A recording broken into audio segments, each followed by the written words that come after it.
Labvakar! Mani sauc Edgars, un šodien lasīšu Kāļas Kalvas pasaku Kaķīša dzirnavas.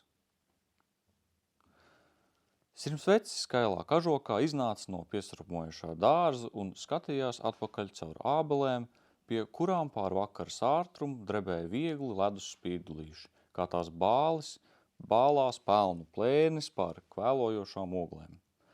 Biesrieta sarkanums krita viņa sejā, tā bija nikna veča seja. Viņa ūsas un bārdi izskatījās kā garas sudraba bārkstis, piesalušas zilām un zaļām ledus zīlēm, kurām vēl vakars palika pa sarkanai. Tas bija vecais Lausks, izdzīts saimnieka tēvs, kurš dēlam par agru bija atdevis mājas. Viņš uzklīda tikai lielā salā, kad visi zari bija iekalti smalkā ledū, un sarkans saules riets kā dusmu apspīdums zem ābelēm un gar ēku stūriem meklēja viņa sarkano seju. Raug, vecais palicis, tā, ka izjūg apsarmojušais matu cekuls un pakauš uz pakaušu un spar ar cirvi klēts pakšķī. Ai, baļķis iekliedis un viņam pārtrūks sirds. Tā ir pušu. Viņa trūkst, sēri vaidēdama kā kokļu stīga, un runcis apstājas uz celiņa, kas iet no istabas uz klēti un klausās pacēles kāju. Vecais saimnieka tēvs atkal spārdās, runcis saka, pamanījis Lausku, kurš aiziet, nikni atpakaļ skatīdamies ar cirvi pār pleciem. Un ābelis kā nobijušās stāv tik klusi un mēmi, un ne zars vairs nevalk elpu. Būtu jāiet uz klēti, runcis domā. Saimniece bar. Runci, ko guli? Būtu apskatījusies, ko klētī pelis dara. Kauna dēļ būtu jāiet, runcis domā. Viņš paceļ vienu kāju, salst. Paceļ otru kāju, salst. Mežnieki nojūguši zirgus nāk uz istabu, priecīgi sizdami vienu pret otru lielās rokas krustainos kulaiņos. Vai tu iesi peļot, ko tu te maisies pa kājām? Runcis nolas no celiņa un atsēstas sniegā. Ej nu peļot tādā laikā, kad tev nav ne cimdu, ne zeķu. Un viņš klusi manās līdzi mežnieku čūkstošām pastalām, kad durvis jau taisās aizvērties aiz pēdējā apsalušās pastalas, viņš mīksti un klusi kā kamols pārveļas pār slieksni istabā. Un, kamēr mežnieku lielās piepampušās kājas gurdi kustas duri priekšā, kaķis jau sēd uz mūra. Nu, saki, ko tev tās kājas palīdz?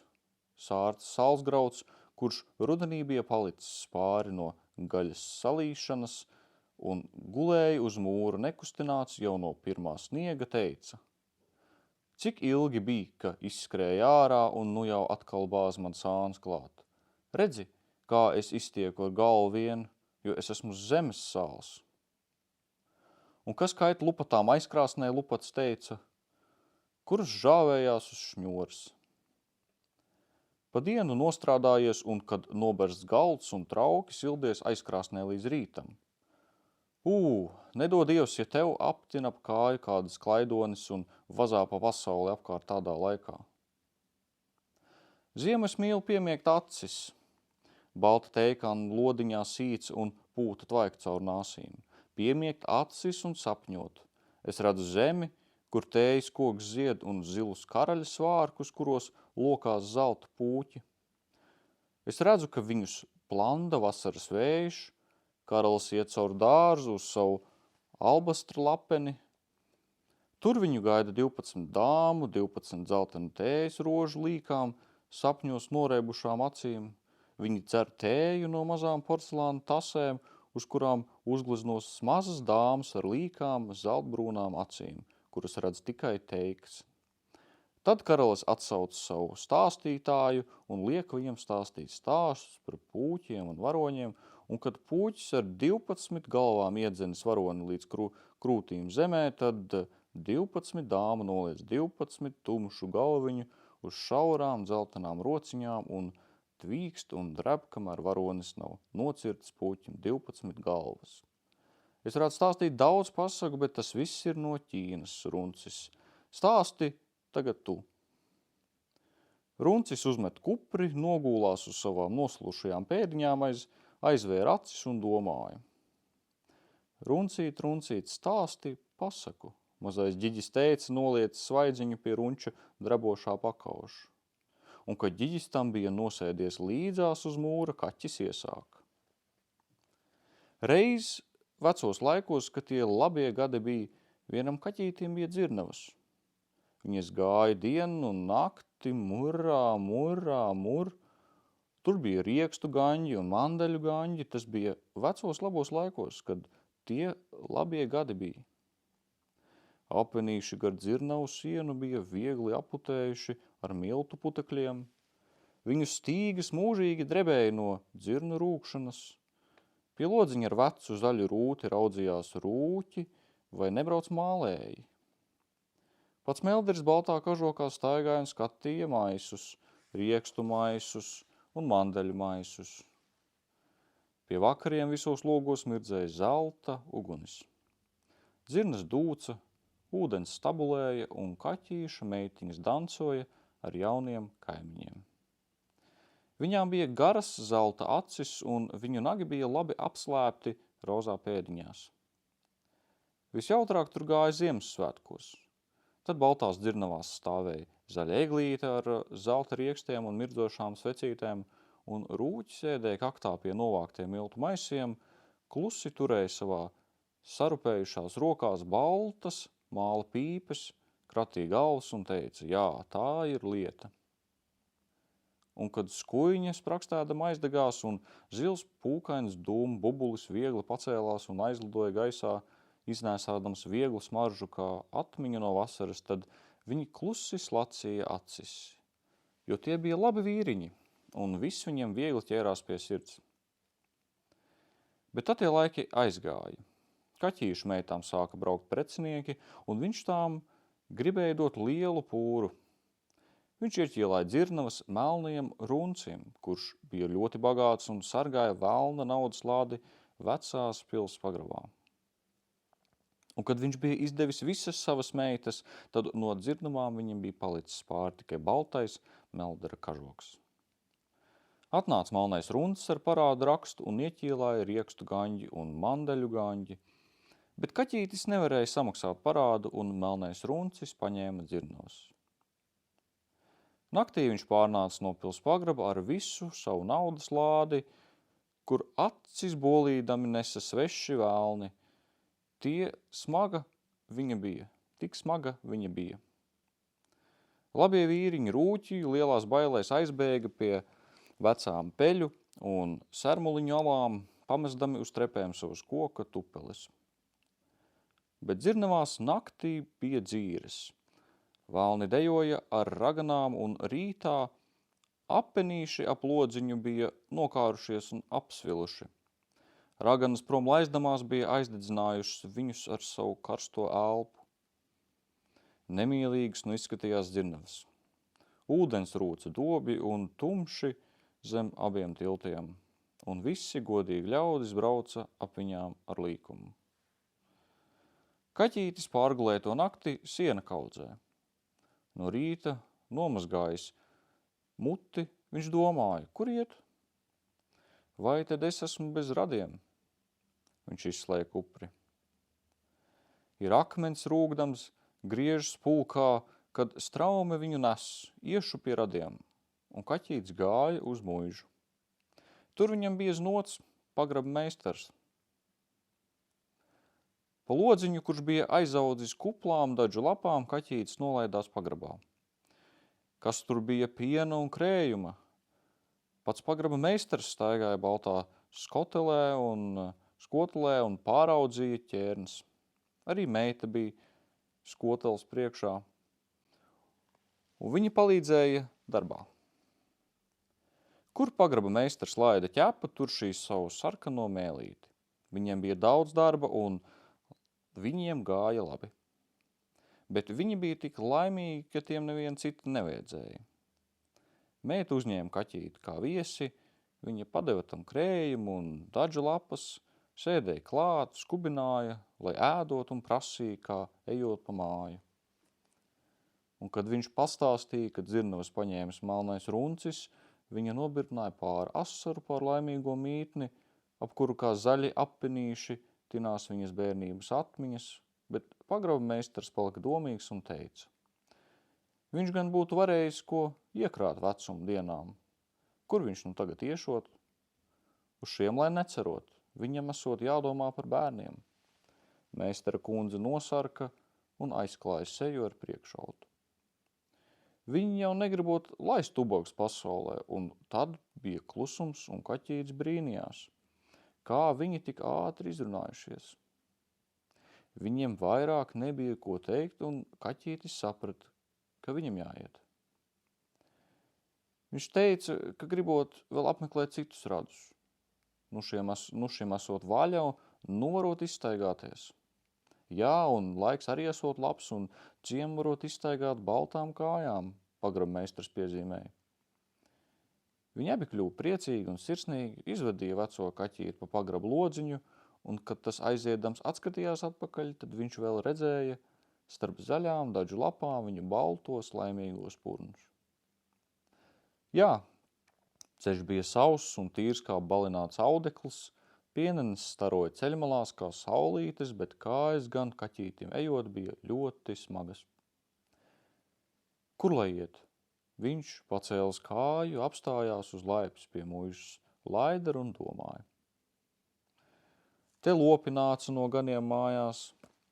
Sarkana govs šņāgdam nogrūda viņu ar ragiem no laipas, un ganām pulks būtu saminis viņu. Lopi līgodamies skrēja uz pilnām silēm, mutēs tiem vēl karājās steidzīgi norauts puķis un zāles. Bet kaķītis pārmet kūleni un noskrēja no ceļa. Te viņu ieraudzīja liels, melns ganu suns, kurš gāja lopiem nopakaļus, nokarsis, nikns, izkāris garu sarkanu mēli. Viņa acīs zibēja kā divas rudas lapsenes. Viņš iekaukdamies metās kaķītim virsū, un tas bēgot tikko izrāva savu kāju no viņa zobiem. Atlēcis sāņus, viņš pieplaka pie zemes, un suns lieliem nikniem lēcieniem aizņojoja viņam pāri pa auzām. Pa to starpu kaķītis bēga. Aiz bailēm viņš nemanīja, ka no sakostās kājas tam tecēja asinis. Bet, kad viņš bija aiz kalna drošībā, tas nevarēja vairs paiet. Un ar mokā viņš vilkās uz veco ķieģeļnīcu. Tur meita viņam bija izprecēta pie kaķu inspektora. Uz ceļa pie kādas mājas 3 puikas sita bumbu. Viņi atstāja bumbu, kura viņiem bija apnikusi, un uzkrita kaķītim, kas vilkās garām. Viens plūca viņam aiz ausīm un prasīja, vai nauda ir. Otrs teica, šis gribot redzēt, vai viņš mākot peldēt, un iesvieda to dīķī. Viņi stāvēja un skatījās, kā viņu mazais purniņš slīdēja pa dīķi zaļu ūdeni uz otru malu. Un kad kaķītis garš un pelēks kā izstiepts, no dīķa netīra ūdeņa grīļodamies iznāca zālē, 3. puika aizskrēja viņam priekšā un teica, nu šis gribot redzēt, kā viņš prot arī kā kaķis krist. Viņš saķēra to, uznesa pa trepēm uz kūts augšas un svieda viņu pa logu zemē. Kaķītis apcēlās gaisā un nokrita virces bedrē. Puikas sāka ķerstīt jaunos bezdelīdzēnus, kuri sēdēja uz spārgaliem un bija vēl ļoti uzticīgi un neveikli. Kaķītis izrāpās no bedres un ievilkās dzeltenēs. Viņa baltais kažoks bija beigts, un neviens vairs nevarēja teikt, ka viņš reiz melderis bijis. Kad inspektora kundze to ieraudzīja ienākam pagalmā, viņa noturēja to par ubagu un aizslēdz durvis. Un inspektors rūca, ka starp kaķiem arvien vairāk zūdot tikuma. Nepaiet nevienu dienu, kad te neiemaldoties kāds dienas zaglis. Viņš bija stingrs inspektors, un visu kaimiņu runči kauca un nedēļām ilgi laizīja vātis, kad viņš gāja uz revīziju. Un kaķītis vēl te klaudzināja pie viņa durvīm. Nu, viņš domāja atkal, kur iet. Bet visi radi bija bagāti, un visām meitām viņš bija devis lielu pūru. Kad viņam būtu viens radiņš tik nabags un nelaimīgs kā viņš pats, tas būtu viņu pažēlojis, bet Bagāts palīdz bagātam, un nabaga kaķītis nekur neatrada pajumti. Ja katrs sargāja savu mieru un laimi, un viņu nekur nelaid iekšā. Un tā kā kaķītim nebija neviena nabaga radiņa, kur pieiet, tad viņam neatlika nekas cits kā doties plašajā pasaulē. Kaķītis gāja visu vasaru. Suņu viņu dzenāja, kaķi plēsa un puikas mētāja ar sprunguļiem un akmeņiem.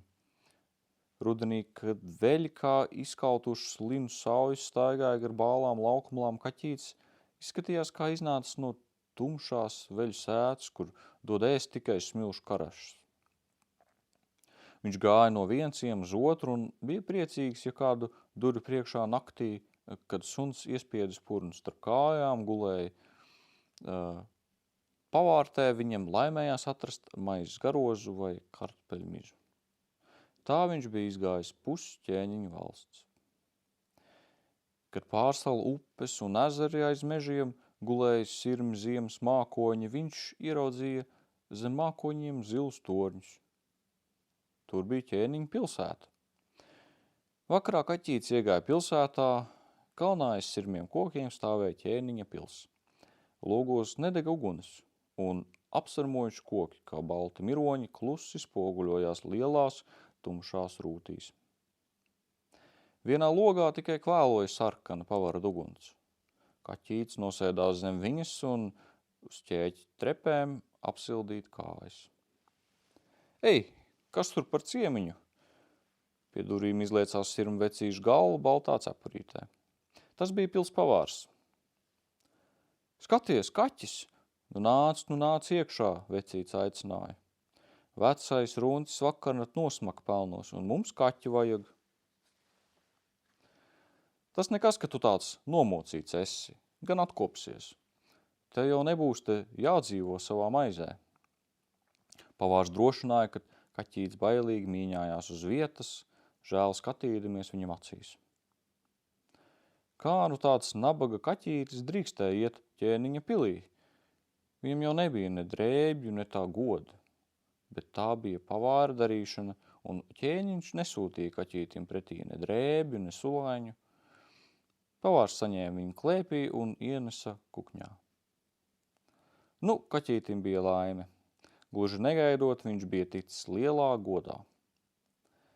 Kā galma runcis viņš laka pienu, cik gribējās, un drīz dabūja atpakaļ savu balto meldera kažoku. Aiz malkas kaktā viņam bija vecs tepiķa gabals, kuru nodesušās krāsas bija iejausts balts nams ar ziliem slēģiem un zaļš rožu krūms, kur ar lieliem atvērtiem pumpuriem sniedzās vaļējā logā. Tur viņš sēdēja un rūc kā baltas dzirnaviņas, jo viņš bija pēc amata melderis un bez malšanas nevarēja dzīvot. Vakarā, kad pavardā izdzēs uguni, kaķītis ierakās līdz degunam pelnos, bet degungalvu viņš atstāja vaļā, lai neiziet tāpat kā veciem runcim, kurš aiz lielas omulības bija pelnos noslāpis.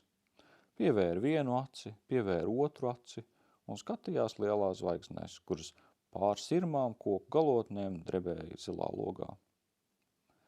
Pēc vakariņām, kad pavārs, istabas meitas un ķēķa puisis sēdēja pie sārtas uguns nogurušām un sārtām sejām, viņš uzmetis kupri rūca un stāstīja par savām dzirnaviņām.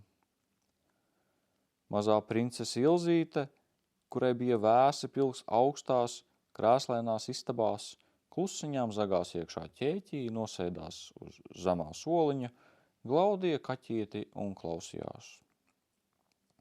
Un pavarda gaismā mirdzēja viņas apaļais vaidziņš un garās rudās sprogas. Bet slimais ķēniņš nespēja ilgi palikt viens. Viņš sūtīja sulaini to meklēt, un Ilzītei bija jāceļas no augšā no zemā soliņa, uz kuru bija tik labi, un jāiet atpakaļ augstās, krāslainās istabās, kur pa vakariem nededzināja ugunis, un tur viņa bija jāsēd augstā zelta krēslā. Tas bija tik bēdīgi. No tā laika, kad ķēniņiene bija mirusi, zālēs, kur zilās glāžu sienās vēl klusi un slepeni spoguļojās lielais zelta lampas, vairs nededz ugunis. Sulains staigāja bez trokšņa, kā ēnas, pār visu ķēniņa namu, kā slimība gulēja sēras. Sen bēru skumjas bija noslaucītas no trepēm, bet viņu smarža vēl valdīja pār ķēniņa dvēseli. Tik ilgi, kamēr zelta vainags sāk rūsēt, viņam aiz skumjām uz galvas. Šī liekma viņam bija uznākusi pēc ķēniņienes nāves.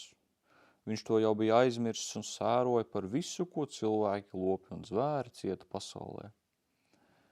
Par varoni, kam krūtīs rūsēja ienaidnieka šķēpa gals, gar purva strazdiņu, kas mocījās gana zēna cilpā, un pat par vaguliņu, ko samin uz ceļa nevainīga bērna kājas.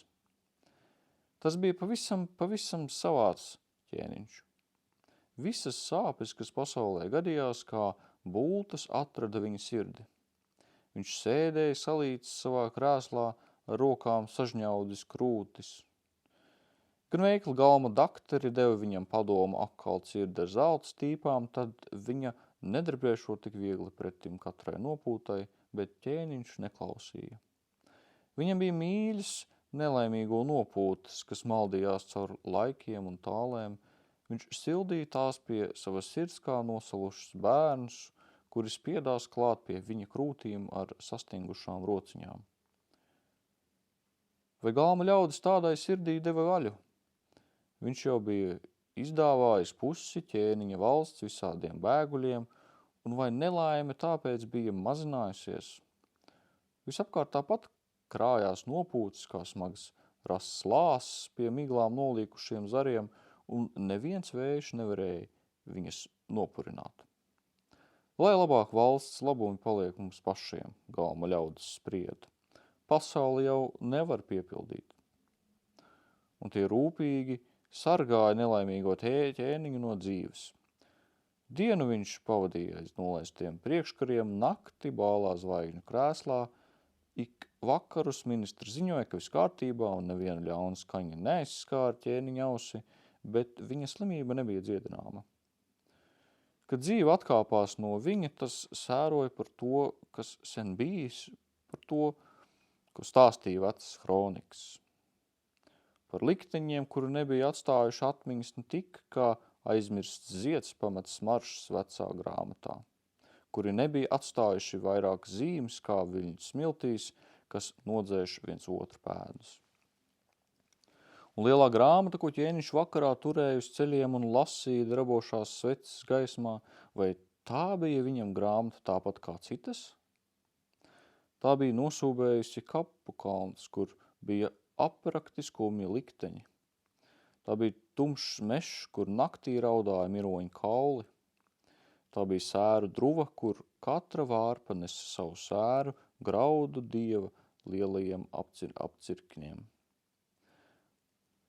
Lauks miglā bez gala, kur krēslā klusi grieze, un vai tās bija burtu rindas? Tās bija tumšas vadziņas, pa kurām vakarā zem miglas nopūtām, vienmulīgi sērodama staigāja grieze, vadziņas, pa kurām tecēja ķēniņa asaras. Ķēniņš bija viens, tik mazā princese Ilzīte bija pie viņa, un viņa vienīgā laime bija paskatīties viņas bērna acīs, kuras vēl nezināja sāpju. Kad viņa bija prom, tas palika nemierīgs un sūtīja viņai pakaļ, bet Ilzītei bija vēsts tēvs kumjus. Viņa bija bāli kā tie ziedi, kuri izaug vecos mežos zem sirmām priežu bārdām, un tā bieži nozuda ķēķī sasildīt savus mazo dvēseli starp veseliem ļaudīm, kuri sprakstēja liela sārta uguns un kaķītes rūtas un stāstīja par savām dzirnavām. Un ķēniņš teica, lai vedot to kaķīti iekšā. Viņš gribot dzirdēt, ko viņš stāsta. Ilzīte saņēma meldera klēpī, ienesa zālē un nolika pie vecā ķēniņa kājām.